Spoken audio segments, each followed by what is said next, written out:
Olá, meus irmãos, graça e paz a todos. Nós estamos dando continuidade agora ao nosso estudo, a esses pequenos vídeos de Conhecendo os Reformadores. Hoje vamos tratar do grande reformador escocês, John Knox, conhecido aí como o pai do presbiterianismo. Já tivemos a oportunidade de conhecer um pouquinho mais sobre Martinho Lutero, o grande reformador, sobre Calvino, João Calvino, reformador de Genebra, e hoje vamos ver um pouquinho sobre a vida desse grande homem, John Knox. Ele é uma figura cujas origens são um tanto quanto difíceis de se traçar. Na realidade, não se tem certeza nem sobre o ano de nascimento de John Knox. Os historiadores eles determinaram que deve ter sido entre 1505 e 1514 o nascimento dele, na localidade de Haddington, na Escócia. E não se sabe também sobre a educação formal que ele recebeu, sobre o treinamento, porque sabe-se que ele estudou a nível de universidade, mas não se sabe se foi na Universidade de Glasgow ou de St. Andrews, que era mais próximo da sua cidade natal. Nem se sabe se ele de fato chegou a concluir os seus estudos. A gente está falando de uma época em que os registros tudo mais nem sempre eram tão preservados quanto hoje em dia, por exemplo. E quando a gente pensa que hoje em dia muitas vezes alguns documentos, algumas coisas ainda se perdem, mesmo com toda a tecnologia que a gente tem à nossa disposição, a gente entende que nem sempre a gente tem todas as informações sobre as pessoas que a gente está aí estudando a vida. Mas sabe-se que por volta ali dos seus 25 anos, no meio ali da sua juventude, John Knox ele foi ordenado como sacerdote católico, como é comum a muitos dos reformadores, iniciarem a sua, digamos assim, a sua jornada como ministros do Evangelho na Igreja Católica Apostólica Romana. E a especulação sobre a sua conversão é de que tenha ocorrido por volta ali do ano de 1543, 1544, através da pregação de um frade chamado Guilherme, que abraçou algumas das ideias da reforma que haviam sido plantadas há séculos antes na Escócia, no movimento conhecido como a pré-reforma. A gente vai falar um pouquinho mais sobre isso mais à frente. E entende-se que o texto de João 17, versículo 3, que John Knox no seu leito de morte ele chama de o local onde ele primeiro lançou a sua âncora, quando ele pede para que a sua esposa recite esse texto para ele no seu leito de morte. Isso leva alguns pesquisadores a entender que esse texto teve uma grande influência na sua conversão. E Ian Murray, que é um dos grandes pesquisadores sobre John Knox e a reforma na Escócia como um todo, ele descreve esse país na época como um reino atrasado, brutal, dominado por um clero avarento, como também por um poder civil corrupto.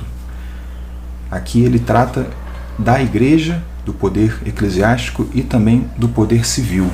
E aí a gente lembra mais uma vez algo que a gente tem reforçado.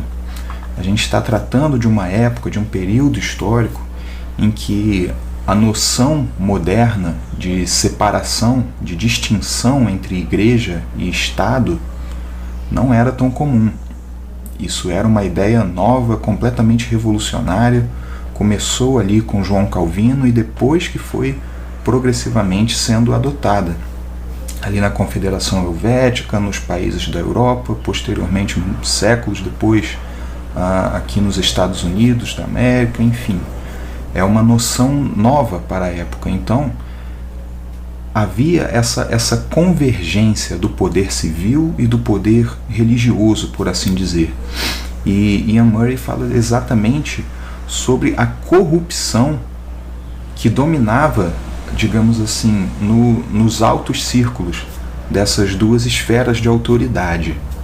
E os escritos de Lutero já começavam a exercer uma certa influência, a ser tratados, a ser discutidos entre as pessoas, muitas vezes entre os leigos, mas ainda havia muita repressão, porque você tinha um domínio extremamente corrupto.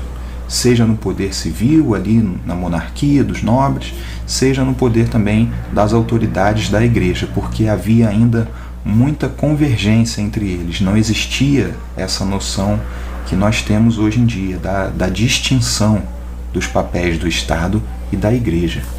E é nesse contexto que John Knox nasce, surge, é essa realidade que ele conhece, e ele teve um início de sua vida muito, muito difícil, né? Aliás, toda a sua vida foi muito difícil, mas a gente fala aqui do início porque é importante a gente entender isso para enxergar a influência que ele teve no movimento da Reforma. Porque ele foi aluno, digamos assim, talvez um discípulo de um pregador itinerante que ministrou na Escócia durante alguns anos, o chamado George Wishart. E ele trabalhou como um guarda-costas, de certa forma. A figura que descrevem era de um homem pequeno carregando uma espada larga. Então John Knox ele começou a sua jornada recebendo esse ensino desse pregador itinerante e também trabalhando como um dos guarda-costas dele, por assim dizer. Era esse o nível de repressão que existia na Escócia. Uma perseguição ferrenha àqueles que pregavam o ensino da Reforma. Seja o ensino de Martinho Lutero, seja o ensino que já havia sido plantado anteriormente com os pré-reformadores, com aquele trabalho de alguns séculos antes. Havia uma perseguição ferrenha. E esse primeiro mestre aí, de John Knox, ele foi perseguido e ele chegou em um momento que ele percebeu que ele seria capturado, que não haveria para onde fugir, que o cerco estava se apertando. Então ele dispensa os seus guarda-costas, os seus seguidores ali, ele se entrega praticamente à prisão, permite a sua captura, e ele é levado ao martírio no ano de 1546. Ele teve seu corpo pendurado e foi queimado na fogueira pelo cardeal da época, daquela localidade, que era também a mente por trás dessa grande perseguição que existia no reino da Escócia. E depois disso, como uma forma de retaliação, alguns dos seguidores se rebelaram, radicalizaram mesmo as suas ações e tomaram de assalto esse castelo onde o cardeal estava.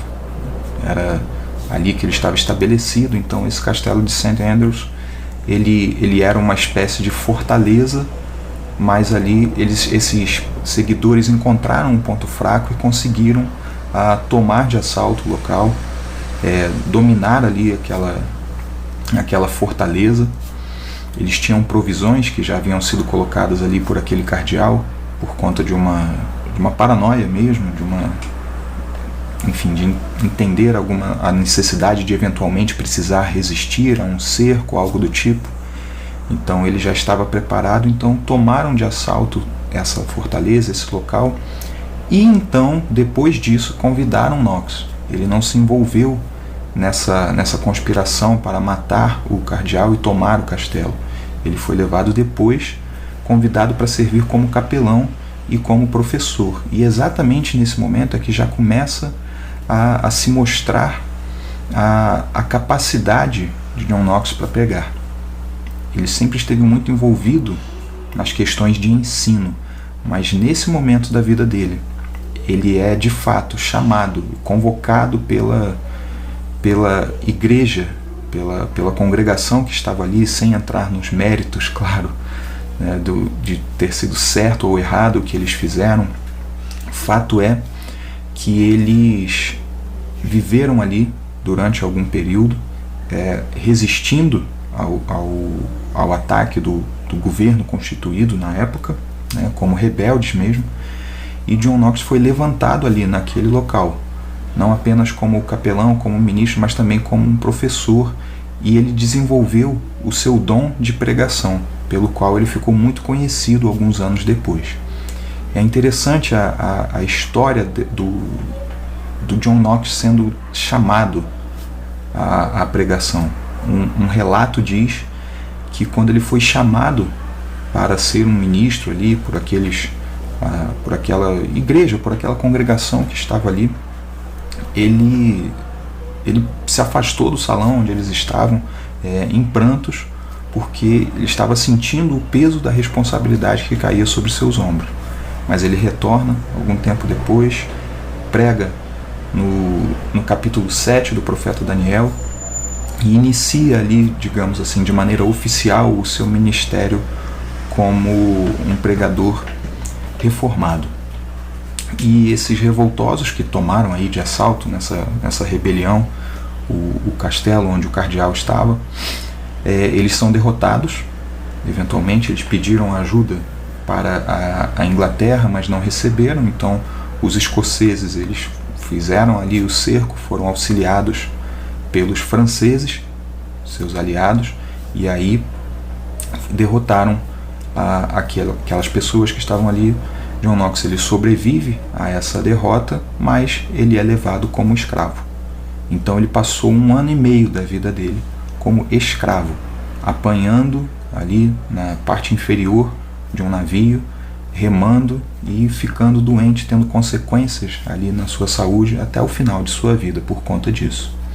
E eventualmente ele alcança a liberdade aí por conta dos ingleses, depois do rei Henrique, né, deixar o trono e ser substituído por Eduardo. Eventualmente acontece ali uma troca de amenidades entre os ingleses e os franceses, e nisso o John Knox ele acaba sendo liberto aí da escravidão a que ele estava sujeito, né? E mesmo sendo já um pregador reconhecido, as pessoas já notavam o dom da pregação que existia ali na vida daquele homem. Ele teve ali ofertas de diversos cargos de prestígio. Ofereceram para ele diversos púlpitos na cidade de Londres, a oportunidade de pregar periodicamente, até mesmo na presença do rei da Inglaterra. Ele recebe todas essas benesses aí, todas essas ofertas, mas uma frase é dita sobre ele.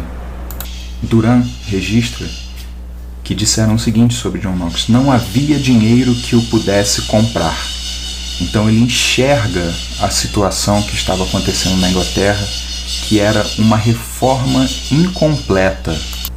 Não havia ainda o comprometimento real das lideranças com os ideais da reforma, com o ensinamento bíblico. Havia ainda muita ligação com as tradições antigas.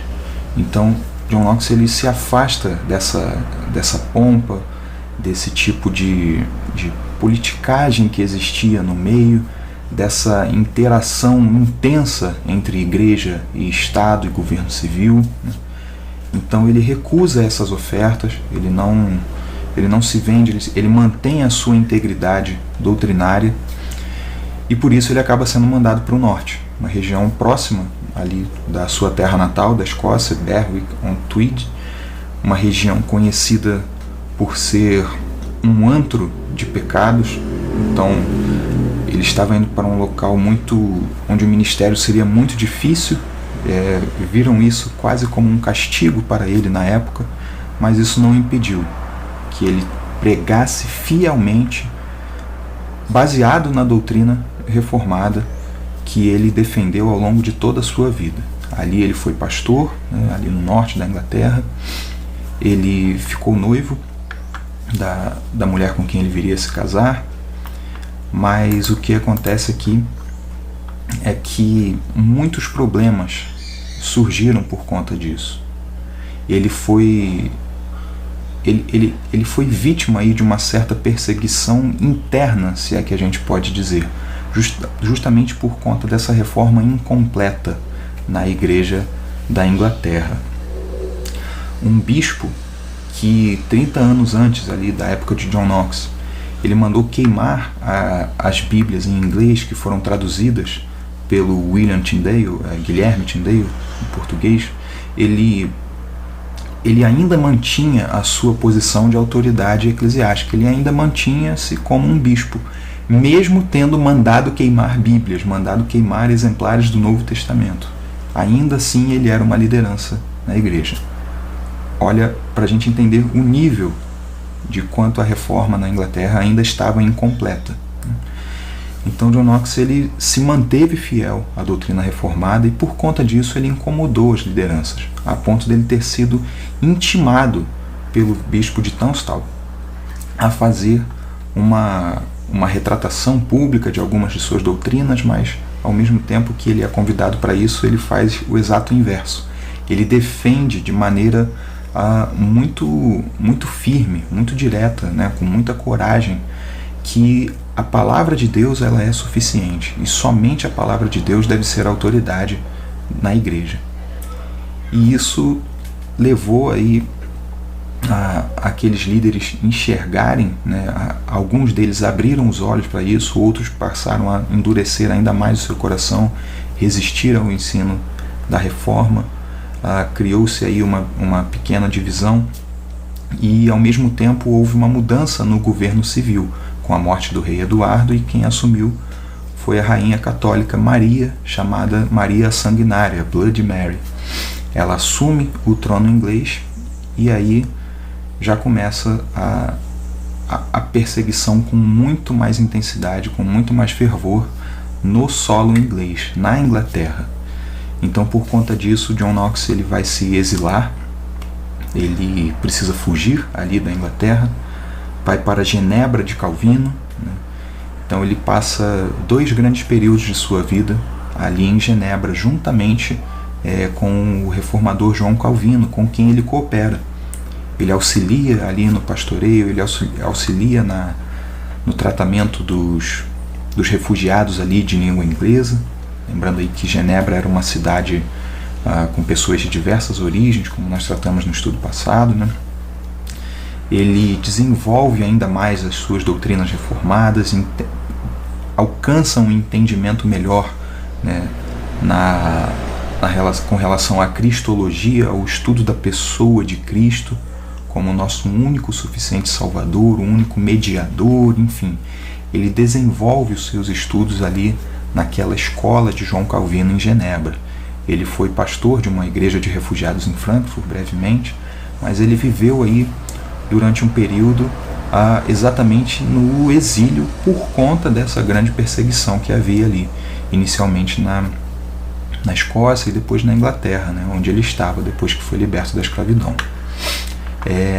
Lembrando aqui que não havia essa separação entre igreja e Estado, né, ele vai contra a corrente, contra a cultura de sua época e desenvolve um entendimento profundo sobre qual é o papel específico de cada um, de igreja e de Estado, né? Desenvolvendo isso aí, auxiliado também por seu amigo para o restante de sua vida, o reformador João Calvino. Ele reconhecia a importância de Cristo, reconheceu o quanto ele era essencial. Outra doutrina aí, exatamente essa divisão dos papéis entre Estado e Igreja. E por fim, algo que era muito presente nos seus ensinos, nos seus escritos também. A graça divina era aquilo que sustentava toda a vida, é aquilo que sustenta toda a vida humana. Ele considera a graça divina como responsável pelo seu sustento, seja o seu sustento material, físico, de saúde, e também pelo sucesso, por assim dizer, do seu ministério, por um homem com saúde frágil, pequeno, lá do cantão da Escócia, ter sido aí um grande fogo da reforma ali na região da Grã-Bretanha, né? A Confissão de Fé escocesa, que John Knox coordenou, o escrito dela em, acredito que foram 4 dias, né? Deixa muito claras as doutrinas reformadas e os desenvolvimentos que John Knox realizou nelas.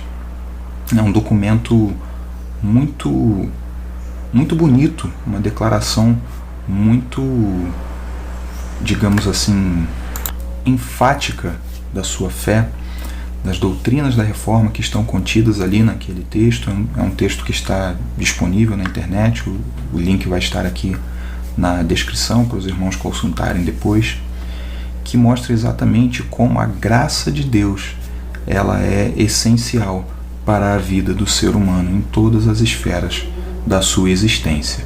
Então, ele desenvolveu em vários eixos diferentes os seus ensinamentos e deixou um legado que perdura até os dias de hoje. No ano de 1572, lá em Edimburgo, na sua pátria, John Knox ele vem a falecer.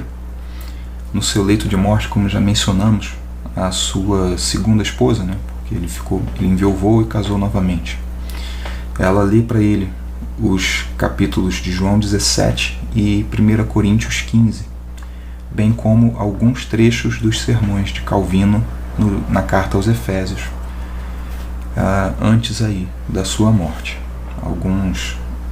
Algumas semanas antes ele pregou o seu último sermão na Catedral de St. Giles e foi carregado para sua casa, porque já estava praticamente sem forças, adoentado, e aí, algum período depois, ele vem a falecer.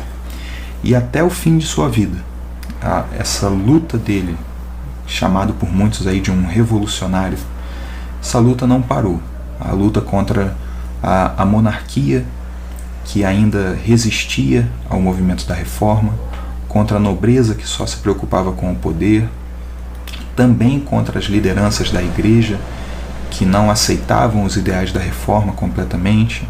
Ele lutou contra esses, lutou aí bravamente com a palavra, pregando fielmente e resistindo àqueles que ainda queriam voltar aos modos antigos de viver. Queriam se alinhar politicamente e de maneira religiosa com o Papa, com o líder da Igreja Católica Apostólica Romana. Um amigo dele, que ele teve aí o privilégio também de ensinar e de acompanhar no ministério, que foi Thomas Smeaton, ele falou sobre John Knox: eu não sei de nenhum outro em quem Deus tenha colocado o espírito mais piedoso e grandioso em um corpo tão frágil e pequeno. Não é à toa que um dos materiais utilizados na preparação desse estudo seja esse livro, cujo título é exatamente esse: A Poderosa Fraqueza de John Knox. Era impressionante o que um homem em um corpo tão frágil e pequeno conseguiu fazer na Escócia, na Inglaterra, o legado que ele deixou, porque a graça de Deus se manifestou na vida dele. E esse homem tinha plena certeza disso em seu coração. O ministério de John Knox, ele deixa como legado, como ensino, os principais, a soberania de Jesus Cristo. Ele mostra o quanto é essencial a disciplina espiritual da oração. John Knox escreveu um tratado lindíssimo sobre a oração. Ele trata também de como a pregação da palavra de Deus é central para os cultos, como a pregação é parte essencial da adoração pública para a edificação da igreja. E ele faz uma defesa também, ao longo aí de sua vida, do material que ele deixou, da predestinação dos eleitos para a salvação, resistindo aí às doutrinas que distorcem o que a Bíblia ensina sobre a salvação do ser humano. John Knox foi aquele que lançou as bases para o presbiterianismo, influenciado aí pelo reformador de Genebra, João Calvino, e essa é a nossa denominação, uma denominação que busca fazer com que esse legado de John Knox seja realmente o centro da vida cristã.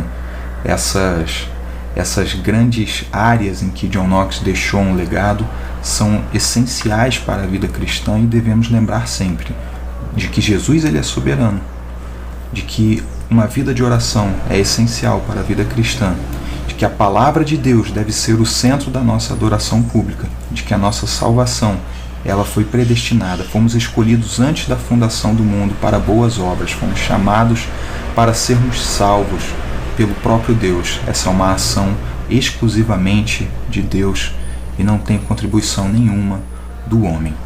John Knox ele deixa um legado, apesar de que quase 200 anos se passaram até que fosse instituído de maneira formal o que nós conhecemos como o sistema presbiteriano, né? Mas ele foi essencial aí na formação dessa doutrina, desse entendimento do qual nós somos aí os recebedores no dia de hoje.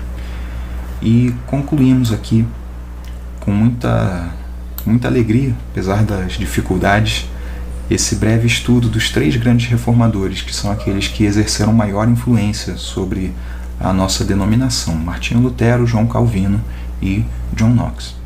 Se Deus assim permitir, vamos continuar a série em algum momento, tratando aí de algumas outras figuras históricas importantes da Reforma.